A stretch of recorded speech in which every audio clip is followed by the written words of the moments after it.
Hey everyone, Archie here.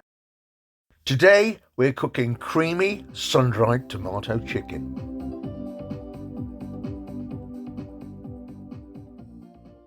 Hello everybody and welcome back to the channel. Thanks for joining us today. It's May here in Worcestershire and we really are very lucky at the moment. There's no rain. Everything seems very happy. The chickens are happy. My herb garden is flourishing. I've got sage and chives. My lilacs, I mean, just look at them. They're so pretty. I'm very, very excited about the summer ahead. Anyway, this isn't a garden and weather video. It's a cooking video. Let's cook some chicken. How do you feel about mixing cream and tomatoes? The dairy with the field. There's something really special about a creamy tomato soup, as there is about a creamy tomato sauce. So today it's about 3 different types of tomatoes, along with bashed out chicken fillets.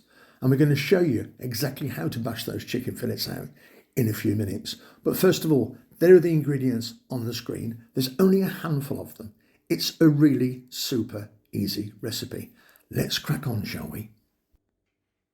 So we're going to need a large sheet of baking parchment.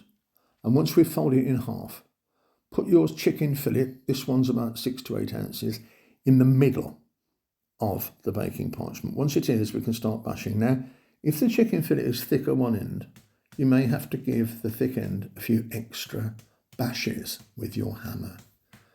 And I'm going to just bash it for about 20 seconds and then I want to stop and have a little look to see if it's doing okay. And it is, so recover it.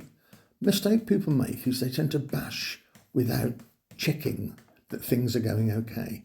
Okay, I'm quite happy with that now. So I'm going to turn it over, turn it round, and completely turn it upside down. This is the key to evenness, a nice uniform thickness, and carry on bashing until you feel that everything is reasonably even. And it is, it's perfect. That's exactly what you want. If you can just have a little look at the thickness, it's just right. Okay then, I'm just going to season my flour with some salt and some pepper. And we're going to dip the chicken in this before we cook it. Give it a bit of a mix round. Carefully take your bashed out chicken fillets and just try and get the flour all over the chicken. You can dip it twice if you like. I've just done it once. That's now ready for the pan. And you don't have to use a fork. If you've got gloves, it's great to use gloves, or you can just use your fingers. Once the chicken fillets are floured nicely, let's get some good extra virgin olive oil in our pan. Let's place our chicken fillets in our hot oil. Give the oil about a minute or a minute and a half to warm through. Now these chicken fillets are about 3/4 of an inch thick. So I'm going to cook them for about 2 to 3 minutes each side.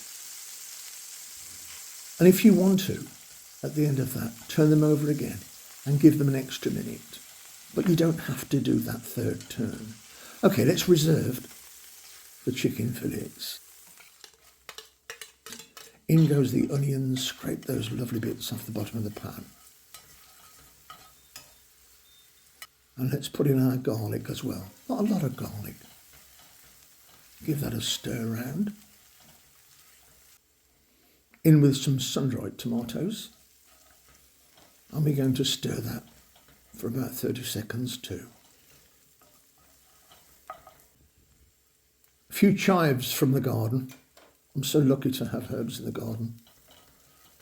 Stir that round.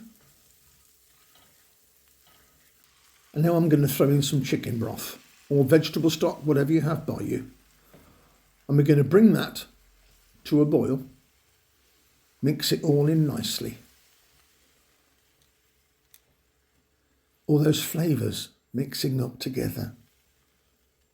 When it's simmering away, I want to throw in my tomato pesto. And any store-bought tomato pesto is fine. It could even be sun-dried tomato pesto. Stir that through. And we're going to cook that for about 5 minutes to reduce it slightly. And then once we can add the cream. Why is there something so satisfying about watching cream being poured into a hot liquid? And now, obviously, we want to mix that all together. All those flavours, along with the wonderful texture of the cream, or can only mean success, can't it, really? So once we've stirred it through and we've given it a minute or two to come to the boil, we're going to return our chicken breasts to our sauce, and we're going to give them a wash in the sauce so they're completely covered with our gorgeous creamy goodness. And just leave them in there for about 2 minutes while you add some small plum or grape tomatoes that you've cut in half. And they're just going to go soft in the next 60 seconds. So throw a little bit of salt and pepper in if you feel you want to, but taste it. You're eating it. It's entirely up to you how much seasoning you put in. I like plenty seasoning in. And once I put the seasoning in, I'm just going to stir the salt and pepper into my sauce, and it's ready. I mean, it looks fabulous. Shall we serve it up and see what it looks like on the plate? Restaurant standard food right there. A chicken fillet with creamy tomato sauce. It really is an absolute delight. Perfect with any carbohydrate you fancy. Rice, pasta, potatoes, anything. That there is a great dinner. It's my creamy sun-dried tomato chicken, everybody.